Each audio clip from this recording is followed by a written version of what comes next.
What do you think is going to have the biggest impact in youth sports? Is it going to be AI in the next 5 years? Is There's a it? good chance that some form of AI can actually. If you were to kind of think and get your head wrapped around everything AI and what it's going to do in the sports field, does it? Now they're 50% more attentive on the kids on, and Yeah. then it's like, okay, well, what's next? I think that's where the use of AI is going to start changing.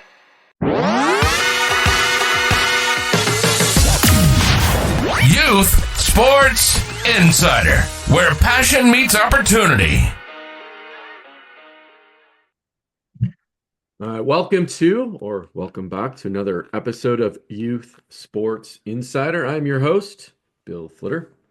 Today, we have Shripal Shah on the show. He is the Chief Digital Officer at Next League, and we were just talking off air. We met a while ago when he was with the Washington Commanders. We were trying to figure out how many years ago, 15 to 20 years, we're guessing. And we kind of circled back. We were talking about how, one emerging technology 20 years ago, and now we're back talking about a new emerging technology. Shripal, welcome to the show. How are you? I'm doing well. Thank you for having me. I'm really excited to be here. So thank you. Yeah, I saw what you were doing with AI and marketing and the intersection of AI, sports and marketing, and I thought, oh my gosh, you're a perfect guest to have on the show to kind of dissect for our listeners what is going on. Now, before we dive into all the details, can you just give us who are you? I mean, if you look at Shripal's LinkedIn, he has a pretty impressive background. You've done a lot, and I'm curious how this is all led back to sports. And then tell us about what Next League is doing. Absolutely. So, I mean, my background's always been at that intersection of sales, marketing, and tech.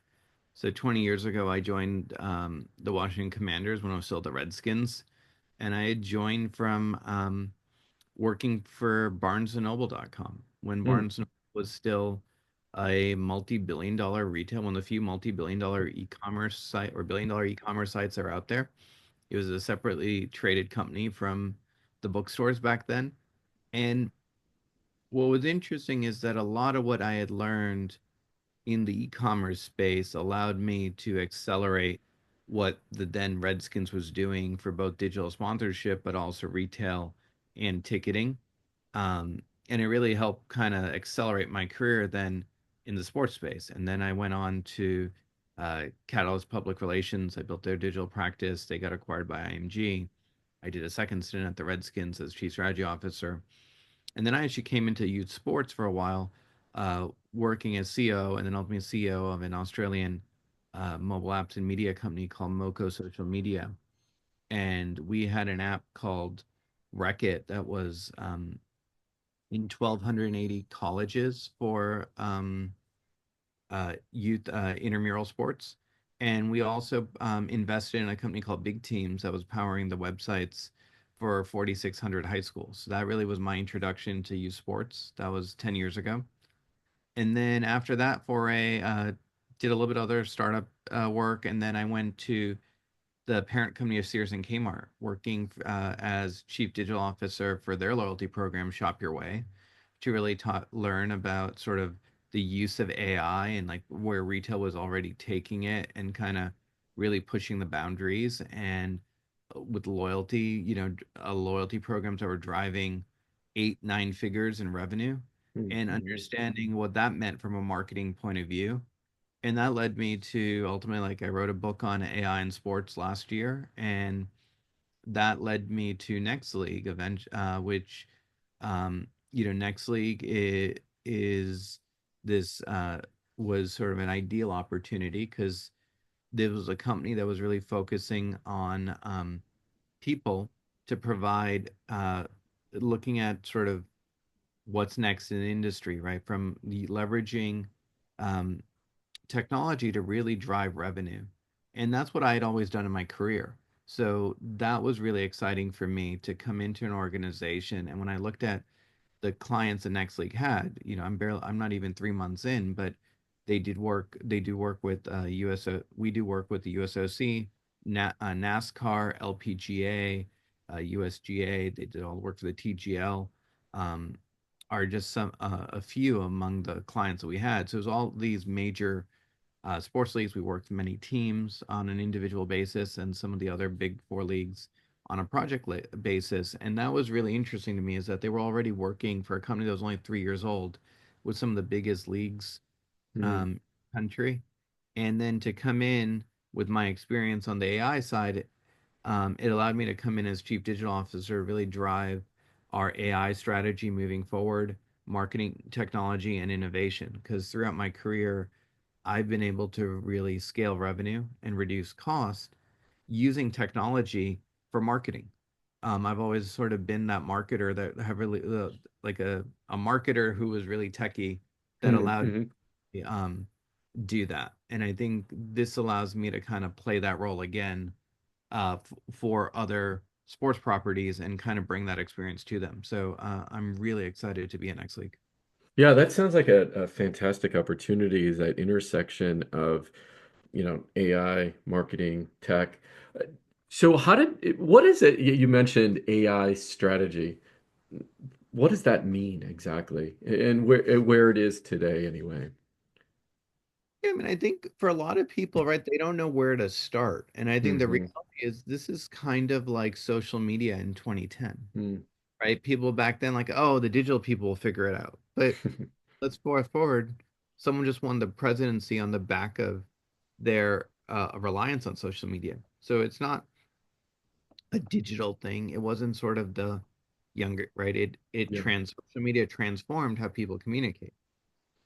And I think AI has been around for a while, but with the advent of generative AI, which is sort of the chat GPTs and those type of phenomena the last 2, 3 years, and what's been going on with computer vision, which is like the detection of videos and imagery, that's really, I think, brought AI to a level where now it's going to really, I think, be a tool that's going to affect all industries again, right? It's probably going to be one Hmm. of the biggest adoptions since the mobile adoption in starting 2008, right, with the iPhone, in that it's going to, I think, change how we do things.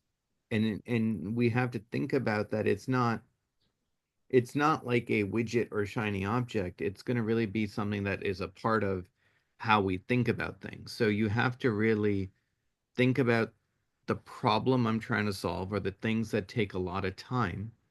And then the answer is, well, if I can understand that thing that takes a lot of time, there's Hmm. a good chance that some form of AI can actually um, make it better or faster, right? Like I think in the youth sports space, going to where we're talking, Yeah. a lot of one of the most tedious things, right, for coaches was trying to keep track of stats, right, as Hmm. they're coaching a game, stats and scoring. Well, now you have platforms that are now automating that, right? Where they can automate the scores and the stats just from the footage. And that's Right. where the computer vision and things came in. And what did that do? That freed up the coach to actually coach the game because they're not sitting there with their head down trying to mark down every single stat for 9 innings if it's a baseball game, whatever. Or even a parent for that matter, right? Missing the home run because they were right. Yeah, Right. writing down So, the stat. Yeah. so I think that's a great example of what I think we have to look at from like a tech AI strategy point of view is that what are the things that are going to be the most impactful if we free up, right? If Yeah. that are these tedious things that if you can't do everything at once. You can't boil the ocean, but like in the case of a coach, if it turned out that automating the stats tracking would free him up 15% a game, well, that all of a sudden is a huge thing to start with because now they're 50% more attentive on the kids on him.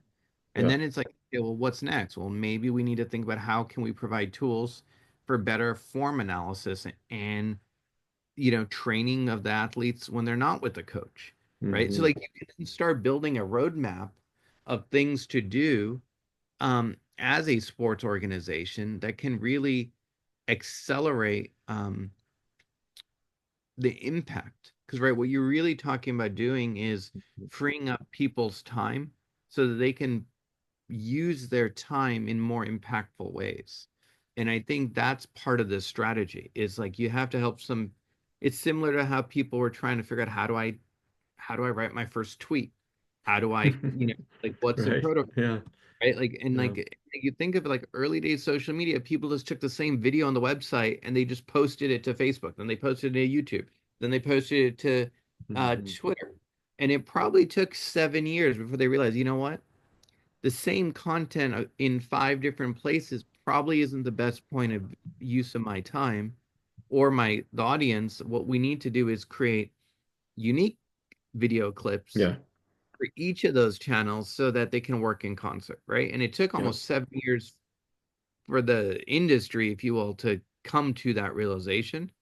I think with AI, what we're finding is the speed that at which things are moving, that window is getting quicker and quicker. So people have to adapt because a lot of the tools that that I just mentioned aren't even fantasies. These are actually being brought to tens of thousands of youth sports coaches today through really common platforms that are already ubiquitous in our industry.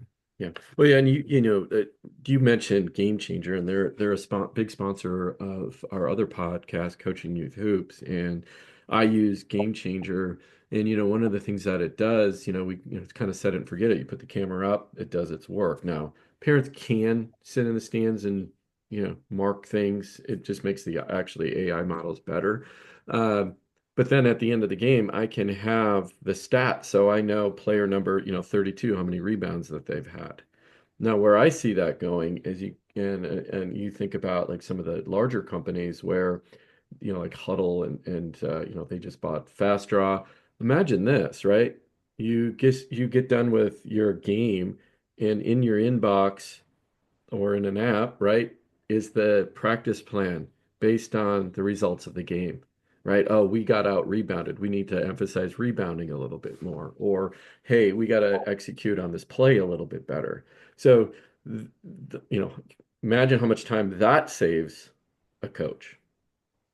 Yeah, absolutely. Right. I mean, I think of like even like with game changers when they start, I know people who use it for like basketball, right? You can pick Hmm. plays like pick and rolls Yeah, or, certain uh, pivots or steals, right? Or passes. And or in soccer, right? You could look at defensive plays versus, you who's scoring, right? And yeah, you may you can look for patterns, right? Okay, right. Yeah. this goalie in soccer isn't is diving too soon. And now Mm-hmm. coach can see that. You know what? They keep diving and they didn't need to. They're leaving you right, or they're not working the angle, right? And they're Yeah. always straight on. And so you now can find that nuance right there, or the basketball player, and you start looking at all the pick and rolls, like you start seeing a nuance, like, wait a minute. Hmm. And then you can start um diversifying the move set of that athlete because now instead of spending time trying to create those clips, they could just watch them. And because Right. of the immediacy as well, like the problem in some ways is like the game ends, people go home, they have dinner, do homework, they do everything, right? By the time they start getting the clips, it's like back to right. You look at the standard process, it would take hours, right? Have passed. And you lose that sort of concentration and focus.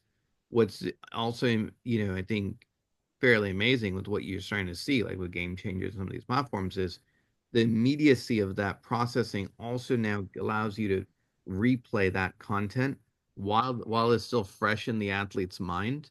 So Hmm. therefore, when they're also receiving that instruction from the coach, there's a freshness to for all parties, right? That they can now apply that without having to wait days, right? Right. Because it's Yeah. you can do that in the moment.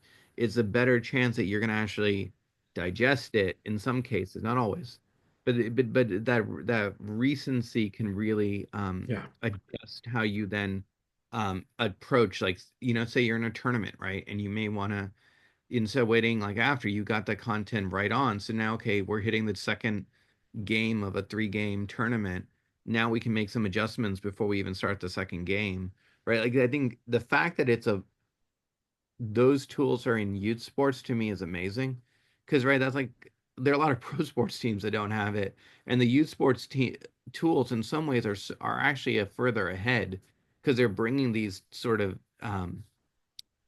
they're bringing these applications into the hands of thousands of parents and coaches, Yeah. right? And I think so then as the athletes mature, they're going to almost be conditioned to thinking about looking for these things, which I think is going to also have a halo effect on how, you know, right from there to like high school to collegiate to Right. however, how people process, right? It's not like I'm waiting 2 days, like in the NFL, you would have a game on Sunday and then you're right waiting to get like the film, on Monday, Tuesday is off. You're watching the film on Tuesday before you pick up practice on Wednesday, right?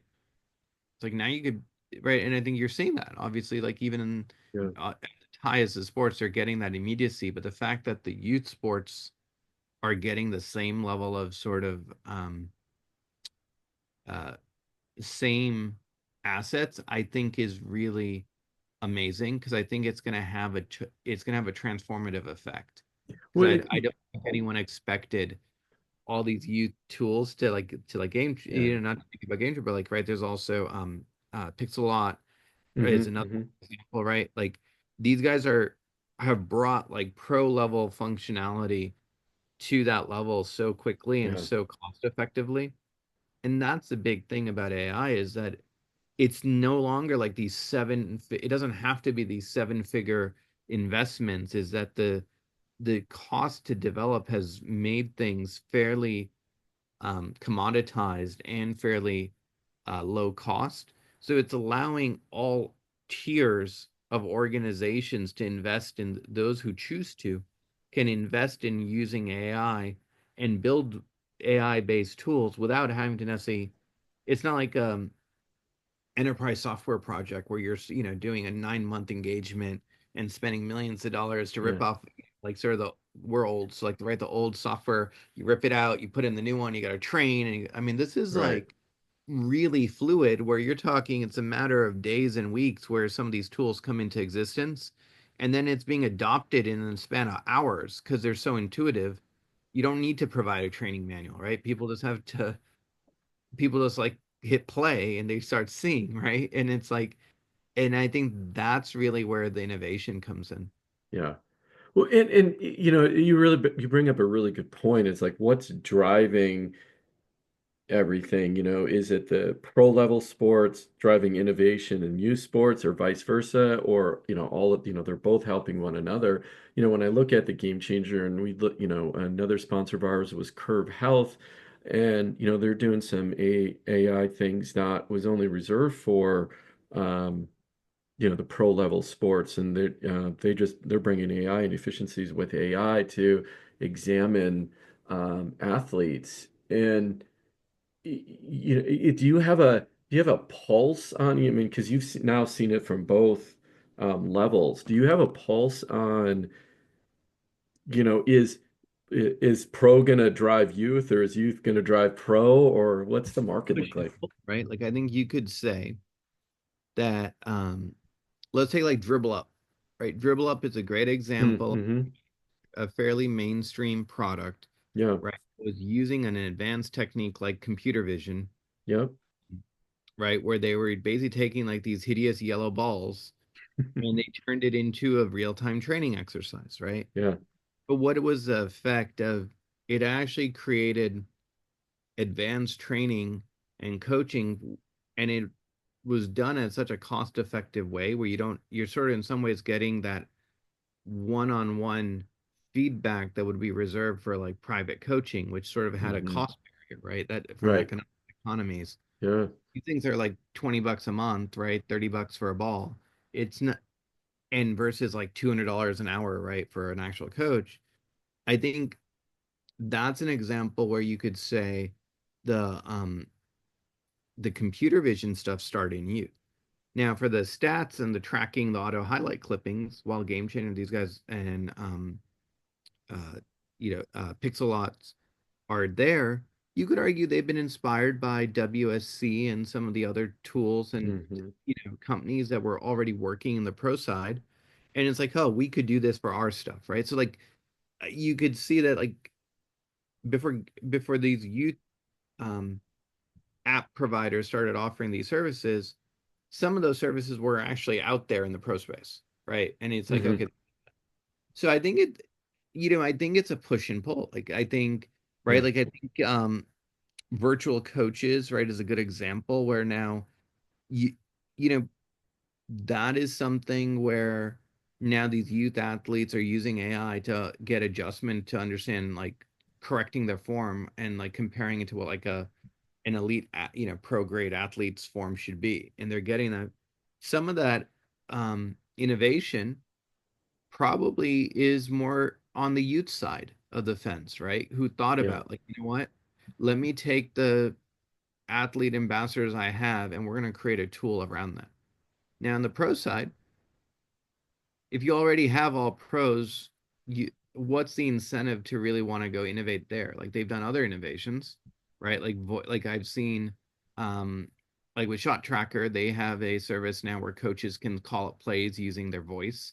And it's like voice AI that's actually then being done instead of a keypad and chat to really like call up plays from their memory.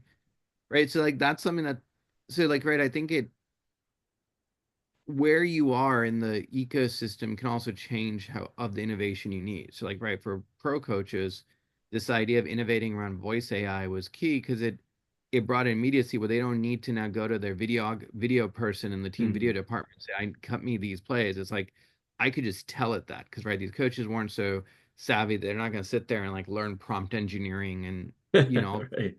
to Yeah. do it. They're not going to sit there and cut up their own plays or go through folders, right? They just want to be able to say it Yeah. necessity of the audience. Whereas in a youth Hmm. sports market, it's a necessity of I want to get to the pros.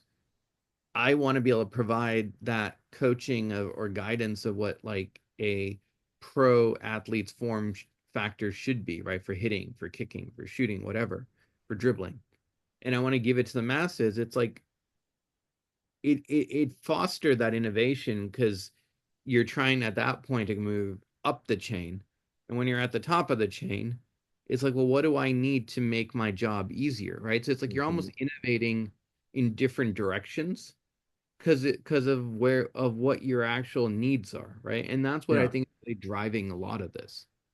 You also talk a lot about fan engagement. You have a background in loyalty and rewards programs. If you're looking at, ways, or you've talked about ways that, uh, pro level sports can, have better reward systems for their fans. Can you touch upon that and then, again, relate that to, well, is there some innovation that can be done in that area, but also then at the youth level? Or is it completely different, right? No, I don't think it is, right? Like, so what you're really trying to do at the end of the day, where in terms of where fan engagement's going is how do I really market to someone, right? In essence, curb to curb, right? And Mm, it mm, the hmm. retail sector. It's the word the analogy they use is their journeys, right? Like Yeah. what is a journey that someone's taking? What's a mom doing? She picks up her kids. They go to sports. Oh, after sports, they're stopping at a QSR to get a Mm, snack, right? They're going to yeah. Subway. Okay, so I'm going to Subway. It's after the soccer match. I'm buying them a six inch sub, before dinner because right that we wanted to make sure they're or it's gonna be a late dinner because they got a game, whatever, right? Yeah. And it's like, well, okay, how do I so between school and the start of that youth soccer game at say 6 o'clock, right? Baseball. Hmm. It's like the child has now gone from school. They went into a QSR place for like a Subway, Hmm. and then they went, right? Yeah. Or they might be going to a Dick's Sporting Goods because you know what, they forgot some equipment. So now what you really done is you understand like our audience is some people have different ways of how they're coming to the game. Yeah. That's no different at the pro level, right? Of when someone is like going to an NFL game, Yeah. it's like the 6 hour thing. right? Because it's like, right, by the time you leave, you get in the car, you deal with traffic, you might tailgate, or you might not. You might go to, like, it could be a baseball game, right? And you're going to these mixed use places. You're like, you know what? We're gonna get there a little bit early. We're gonna stop here for lunch. We're gonna go to the sports bar. We're gonna catch the early game. We're gonna then walk to the stadium. We'll catch, to the evening game, or you went to the game and on the way back, you stopped, right? Right. Yeah. And so you created that journey, and the question should be, as a sports organization, how can I actually be a part of that? So, right now I'm only a part of a portion of their day, right? When they're Yeah. win my venue. How can I provide value so I'm a part of that journey? And I think that's what the real fan engagement is, because when you can do that, you truly become top of mind, which can then ultimately drive more engagement, which can then lead to a higher share of wallet, Hmm. right? And I think that's the universal approach. And I think this idea of sort of journey mapping is now that the data and the tools allow, the maturity is there, and the use of AI for automating, you don't need like a whole army of data people to do this. Yeah. And I think with the maturation of like SMS and like the new generation, there's more SMS first. And now you're having these RCS is a new standard of SMS, where now the text can have like the ability to almost like make a purchase right through the text without having to Mm, go to a right. page website. Right. So like you have these other transformational things coming in. And that's going to be something that I actually think is going to drive more in the youth space. Because, right, like you could think of like I could send someone a text, they could, in essence, check out right there without going to a web page. And then they could, so right, in theory, I'm at the venue, you know what, the kids are famished. I got a Mm, text. I can almost place my order, and then I could go to and just go get straight to pickup, right? And it's yeah. like I'm gonna go drive and my food's ready. And that immediacy is all being driven by this sort of innovation across communication channels. But the way you can now do it for the right target, the right context, like, oh, I knew the game was ending, so it made sense to give them a lunch order, right? Versus Right. like something, Yeah. or versus like a Dick's Sporting Goods discount or merch apparel, right? That's where AI can come in. It's like, okay, what content for this person at this time makes the most sense, right? And knowing that you could have 100 people and have almost 80 different permutations or more, right? Or you could have hundreds, but in theory, you could just simply say like, okay, 80 of these 100 people are going to have different things. So there's 20 that might have some level of overlap, but almost 80% of them are going to have something that's really unique to each one.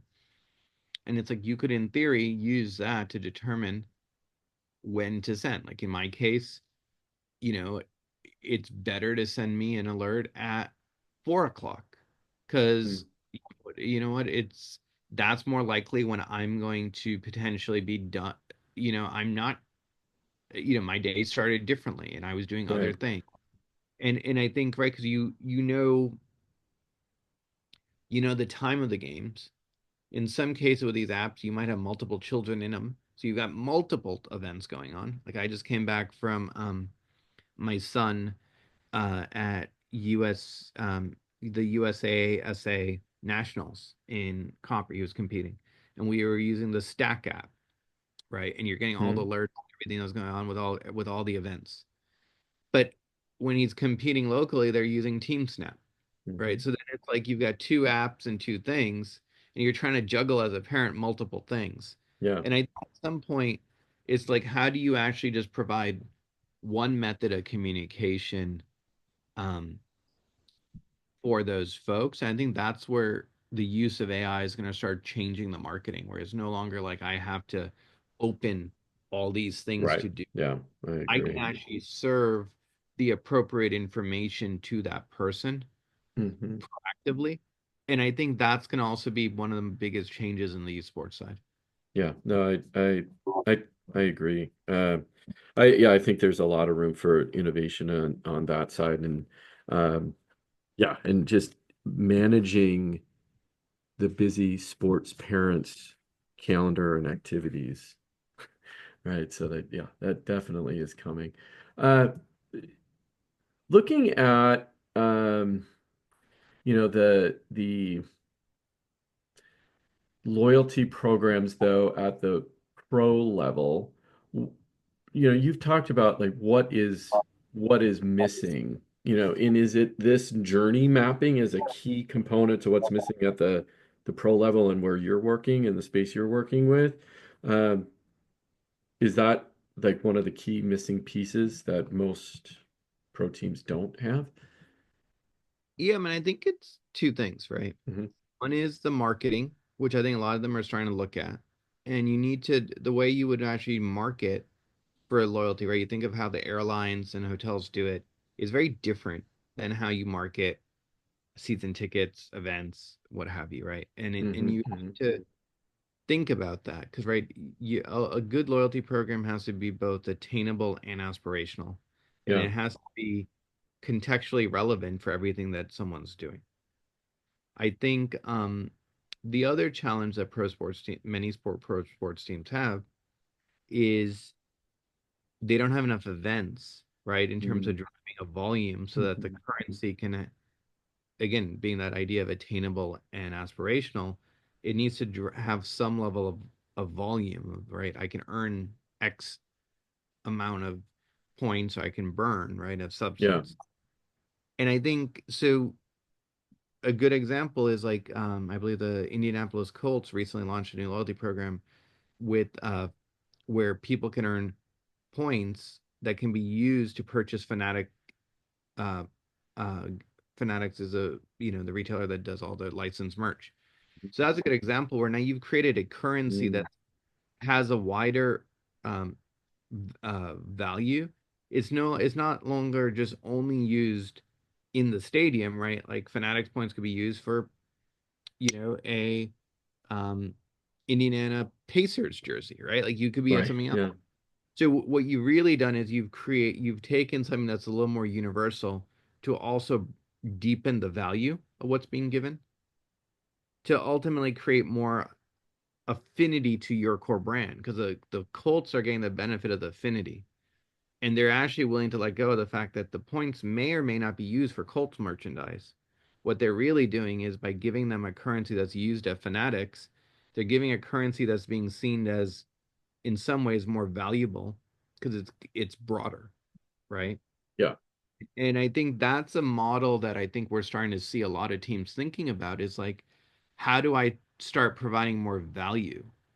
Because within my own walls, it's very hard for me to truly provide enough value because A, there may not be enough events, B, I may not have enough incentives to fund fully, or I may not want to invest fully.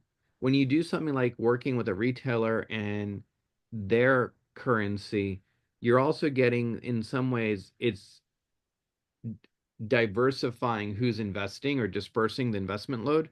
So Mm. it's making it easier for that entity to also support a loyalty program at scale because they might only choose to invest a limited pool of dollars, and now that that investment is going further because there's other partners that are contributing into the points pool, and therefore that because all the partners see value in that everyone is going to see a lift, so therefore the burden is no longer on one entity. And I think Mm. that's one of the shifts, right? It's Mm. like Right. Right. it's like because before it's like, no, I don't want people to use my points. Why should I let them go do elsewhere, right? There was this protectionist thing. Right. Yeah. The aha is like, well, no, by providing something that's deemed more valuable, I'm going to get more affinity, and by letting partners come in to share the load, I don't have to be the sole investment provider in this. Now I Right. may have to give up some revenue, but I also don't have to put up as much on the front end. So I think those are some of the thematics that are coming into play in 2025 that are driving a lot of the loyalty conversations that are applicable at all levels of sports, right? Pro, Yeah. collegiate to youth. I think those are the dynamics that are coming at to play. What do you think is going to have the biggest impact in youth sports Is it going to be AI in the next 5 years? Is it, or even like what do you think is going to significantly change, with youth sports, right? There's time constraints. A lot of coaches are volunteers, right? There's funding constraints. So there's a lot of different constraints that go, the rising cost, right? All of these issues around, it's fragmented, etc. So any insight into what you think is coming, or what will change all of that or help all of that? Very general question, but take it Yeah, any I mean, direction you want. right. I think AI is too broad of in some ways, Yeah, AI will be the most impactful because it's such a broad container, right? Like, right. Yeah, because what we talk exactly. about, like, Yeah. right, how will voice AI come into play, right? Where Yep. like now I'm not talking to a person, but it sounds like it, and that's giving me, the weather update, or it's giving me a game day schedule change. And, instead of seeing it as text, someone actually, the voice AI called me to be like, hey, Shripal, Arvin's game got moved from 1 to 2:30 and it's now at field 6. Right? That's an Hmm. example where a coach who would otherwise sit there and feel the need, okay, besides my SMS, let me sit there and call everyone, right? I Right, think right.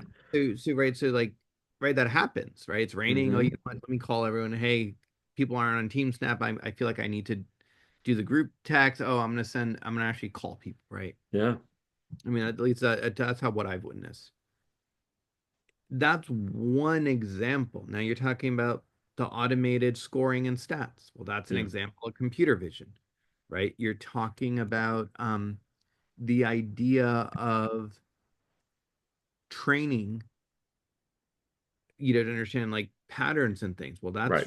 that's an example of predictive analytics, right? With or propensity models that could be using machine learning, right?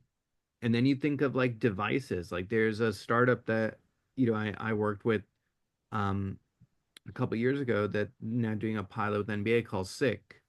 Oh yeah, And yeah, yeah. We're right having them on the show too coming up. So and right, that's a good example where they have their tiny little device inside those Spalding basketballs that are tracking the movement of the ball and is providing that real-time feedback in the app for both the player and the coach, right? yeah, And I think that that's going to, I think, be really transformative too, where now all of a sudden, right, the idea of getting like feedback on like how people are dribbling and, and mhm, the motion and the velocity and all that, like what does that do for not just coaching an individual athlete, but the game planning, right? When you can start seeing that and you start understanding that, like what does that do from a strategy point of view, right? And that's a different type of AI than all the other things we talked about, right? So like yeah.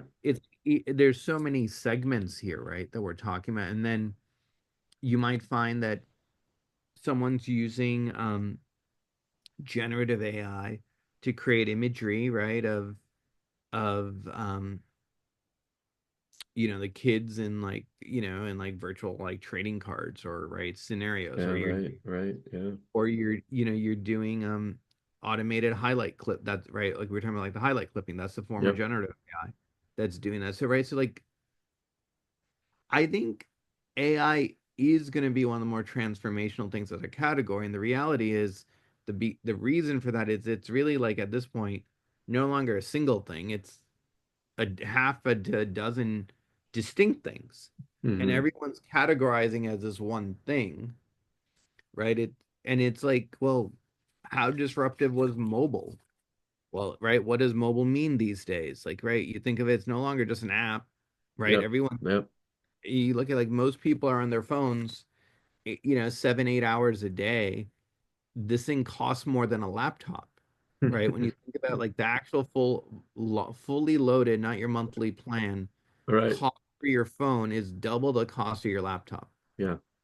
And I think if you ask people originally, would you actually pay 2.5 times the cost of your laptop for a mobile device? The answer would have been no, but No. people do it, Yep. right? And I Yep. think even those watches cost more than a laptop, right? Like the smartwatches costs more than the laptops that most people use these days. And I think, right, that was a paradigm shift. Like where now people don't even like acknowledge it. But if you ask when that movement started, people would be like, that's silly. I'm not going to spend, Yeah. $1,500 on a phone. Like, are you kidding? Right. And now people gladly go buy, right? Three, Without four, fifty hesitation. dollars, And their right? They're fourth buying graders have them too, right? exactly right. The fourth graders are walking around with a $1,500 device in their pocket. And they, And yeah, I was going to say that, you can't trust them with a $15 water bottle because they leave those everywhere, right? Oh, yeah, so I mean, it's yeah. this weird dichotomy. So I think we're going to see those type of transformations coming through. Yeah, yeah, no, yeah, I totally. Yeah, yeah, and it's going to become clear, like you said, it's like, well, what's a mobile phone, right? When it first came out, we had this like in a box, and now now it's much bigger than that inside of just that box, and trying to explain it. Um, so what about two things I guess we didn't talk about and we should, which is NIL. I'm not an expert, definitely not an expert in that, but it definitely impacts youth sports. It impacts, college athletics, of course. Uh, that again, there's a lot to unpack there, but maybe just give us your take on how that it has transformed sports, how that's going to transform youth sports, and any innovations around that you can touch on. Yeah, actually, and not to, feel like I'm I think the work around NIL is going to be um I think some of the most impactful areas of what's coming next, right? In an innovation. And I think because now, right, you have to think about um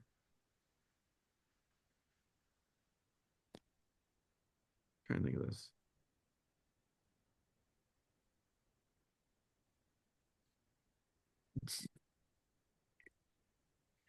Sorry, I'm trying to get my words.